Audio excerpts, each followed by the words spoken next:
Hello दोस्तों, आप सभी दोस्तों का स्वागत है अपने चैनल ऑनलाइन सेवा में। दोस्तों, सितंबर मंथ की रिटर्न अक्टूबर में जाना है और जैसा कि आपने थंबनेल में देख ही लिया होगा कि आपको बड़ी सावधानी से अपने सितंबर मंथ की रिटर्न फाइल करनी है। और अगर आपने थोड़ी सी भी लापरवाही करी तो आपको जो आपका इनपुट मिलना था वो नहीं मिल पाएगा। और साथ ही साथ अगर किसी इनवॉइस को आपने अपने सेल में दिखाया नहीं, यानी जीएसटीआर 1 में अपलोड नहीं कर रखा, तो वो अगर आप बाद में करेंगे तो भी उसका कोई फायदा नहीं होगा, जिससे कि हो सकता है कि आपके और आपके बायर के बीच में मिसअंडरस्टैंडिंग हो जाए, कहते हैं ना रिलेशन खराब हो गया, तो आप उसे दोबारा सेल नहीं कर पाएंगे। उसको पता चल जाएगा कि भाई जो मेरा सप्लायर है वो टाइम पे मेरे बिल को पोर्टल पे दिखाता नहीं, जिस वजह से मेरी आईटीसी मारी जाती है, तो वो आपसे क्यों माल खरीदेगा। तो इन सब चीजों को आपको ध्यान में रखना है। तो चलिए मैं आपको बता देता हूँ कि सितंबर मंथ की जो रिटर्न है, जो कि अब आप अक्टूबर मंथ में दिखाओगे, उसमें आपको कौन कौन सी बातों का ध्यान रखना है। तो सबसे पहले मैं जीएसटीआर 1 की बात कर लेता हूँ।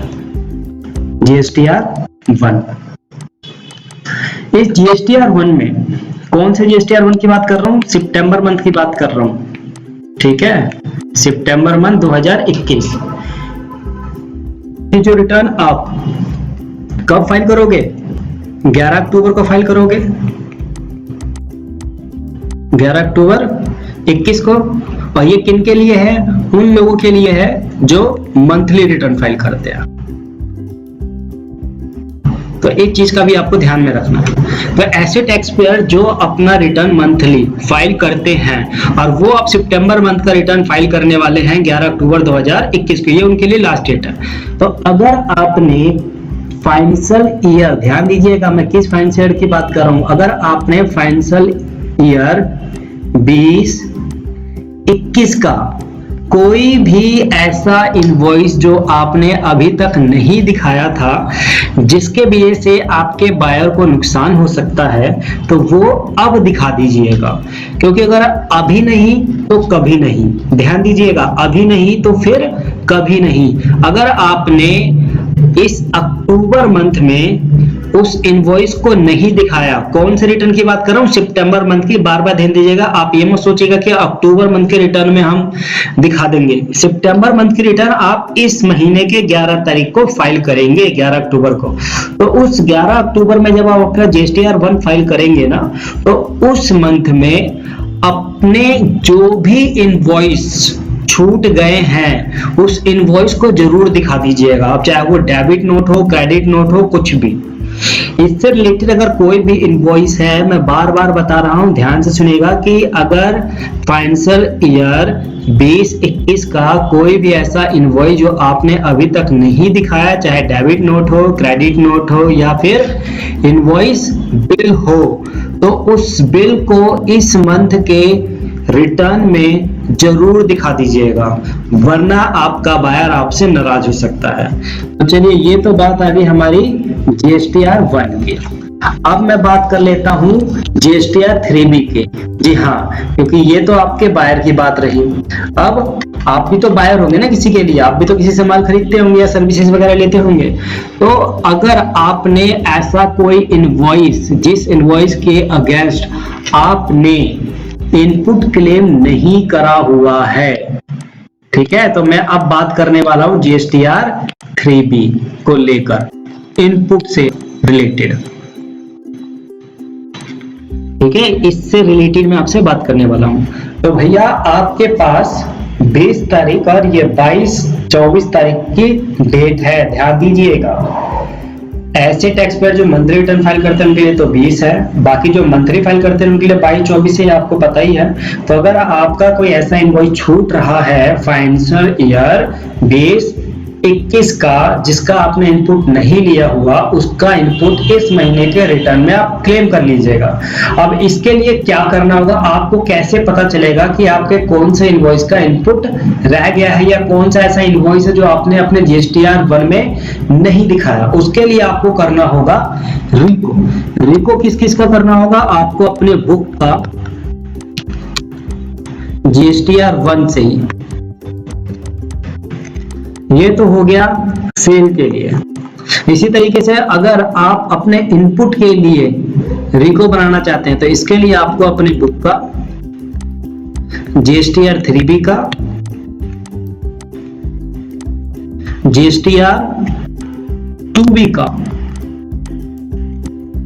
इनका आपको रिको बनाना है। GSTR 3B आप इसमें भी ऐड कर लीजिएगा।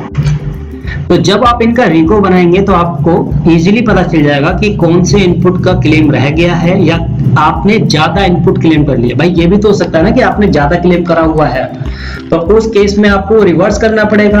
अब जब आप रिवर्स करेंगे तो भाई उसके ऊपर लेट फीस मतलब इंटरेस्ट भी आपको पे करना पड़ेगा। तो ये चीज का भी ध्यान रखना है। तो जो भी गलतियां की है आपने फाइनेंशियल ईयर 2021 में, वो सारी की सारी चीज आप ठीक कर सकते हैं इस सितंबर मंथ के रिटर्न में। जी हाँ, आपके पास 11 तारीख है GSTR 1 सही करने के लिए और 20/22 तारीख है आपका GSTR 3B सही करने के लिए। अगर कोई ऐसा इनवॉइस जो छूट गया हुआ आप अपने GSTR 1 में दिखा दीजिए, लेकिन उसका आपको लेट फीस भी पे करना होगा और उसके ऊपर इंटरेस्ट भी पे करना होगा। तो ये चीज भी आपको ध्यान रखना है। इसी तरीके से अगर आपने इनपुट ज्यादा क्लेम करा हुआ है तो उसको रिवर्स में जरूर दिखा दीजिएगा GSTR 3B में, और उसके ऊपर भी आपको इंटरेस्ट पे करना होगा। और अगर इनपुट छूट गया है तो वो इनपुट क्लेम कर लीजिएगा। बस इसके लिए आपको GST रिको करना होगा। ये चीज आपको ध्यान रखना है कि इसके लिए आपको GST रिको करना होगा, तभी आपको पता चलेगा कि आपने कौन कौन सी गलतियां करी हुई हैं। अगर ये महीना निकल गया तो फिर आप इसको ठीक नहीं कर पाएंगे। तो उम्मीद करता हूं कि आपको मेरे द्वारा दिया गया इंफॉर्मेशन अच्छी तरीके से समझ में आ गया होगा। अगर समझ में आ गया होगा दोस्तों तो एक लाइक तो जरूर कीजिएगा। लाइक तो बनता है इस वीडियो के लिए। और अगर आप मेरी इस वीडियो को पहली बार देख रहे हैं या हमारे चैनल पे पहली बार आ रहे हैं तो उसके लिए हमारे यूट्यूब चैनल को सब्सक्राइब कर लीजिएगा। जैसे आप सब्सक्राइब करेंगे एक बेल बटन मेंशन हो जाएगा, उस बेल बटन को भी क्लिक करके ऑन कर लीजिएगा ताकि नोटिफिकेशन आप पे टाइम टू टाइम पहुंचता रहे। और अगर आपको हमारी डेली अपडेट चाहिए होगा तो उसके लिए आपको हमारे टेलीग्राम पे जुड़ना होगा। इसका लिंक आपको मेरे डिस्क्रिप्शन में मिल जाएगा, तो आप डिस्क्रिप्शन में भी जाके इजीली ज्वाइन हो सकते हैं हमारे टेलीग्राम से। उम्मीद करता हूं कि दोस्तों ये वीडियो आपको पसंद आई होगी। मिलते हैं हम अपने नेक्स्ट वीडियो में इसी प्रकार के इंफॉर्मेशन को लेकर। Thank you so much. Hello दोस्तों, मैं आपका दोस्त प्रकाश चौहान आप सभी का दोस्तों का स्वागत करता हूं अपने एक छोटे से ट्यूटोरियल में। दोस्तों आज जी हाँ, आज आपके लाइफ को लेकर मैं बात करने वाला हूं कि आप अपने लाइफ को लेकर कितने सीरियस हैं। सिर्फ 2 मिनट देकर आप इस पूरे वीडियो को देखिएगा। हो सकता है कि इस वीडियो से आपके ज़िंदगी में, आपके लाइफ में कुछ परिवर्तन हो सके। तो चलिए मैं बात करता हूं आपके लाइफ को लेकर। सबसे पहले मैं अपने बारे में बता देता हूं। मेरा नाम प्रकाश चौहान है, मैं हरियाणा फरीदाबाद से बिलोंग करता हूं। बाय प्रोफेशन मैं एडवोकेट होने के साथ साथ ट्रेनर भी हूं।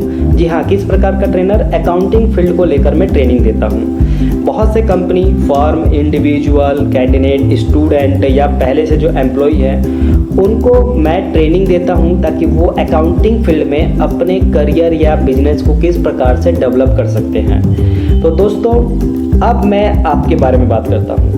आपके मन में हमेशा कहीं ना कहीं ये डाउट रहता है कि अगर मैं किसी कंपनी में जाता हूं अकाउंटिंग के लिए एज ए अकाउंटेंट, तो आपको क्या क्या आनी जरूरी है, यानी आपके अंदर कौन कौन सी क्वालिटी होनी जरूरी है। तो इसके लिए दोस्तों आपको GST return, TDS return, ITR return, balance sheet, profit and loss, accounting, tally prime maintain करना, ये सारी चीज़ें आनी बहुत ज़रूरी है। अगर आपको ये सारी चीज़ें आती है ना दोस्तों, तो यकीन मानिए चुटकियों में आप ये जॉब ले सकते हैं। जी हाँ, मैं मजाक नहीं कर रहा, चुटकियों में आप जॉब ले सकते हैं। अब आप सोच रहे होंगे कि हम आपके इस कोर्स को किस प्रकार से ज्वाइन करें। तो दोस्तों हमने ये कोर्स ऑनलाइन और ऑफलाइन दोनों रखे हुए हैं। अगर आप ऑनलाइन लेना चाहते हैं तो आप ऑनलाइन ज्वाइन कर सकते हैं। अगर आप ऑफलाइन लेना चाहते हैं तो इसके लिए आपको हमारे इंस्टीट्यूट आना होगा और यहाँ पे आपको बिल्कुल प्रैक्टिकल, अब वो ऑनलाइन है या ऑफलाइन, प्रैक्टिकल बेस पर आपको ट्रेनिंग दी जाएगी। 3 महीने का ये कोर्स है। अगर आप इस कोर्स को ज्वाइन कर लेते हैं तो यकीन मानिए आप एक परफेक्ट अकाउंटेंट बन सकते हैं। तो आज ही हमारे इस कोर्स को ज्वाइन कीजिए और अकाउंटिंग फील्ड में अपना करियर बनाइए।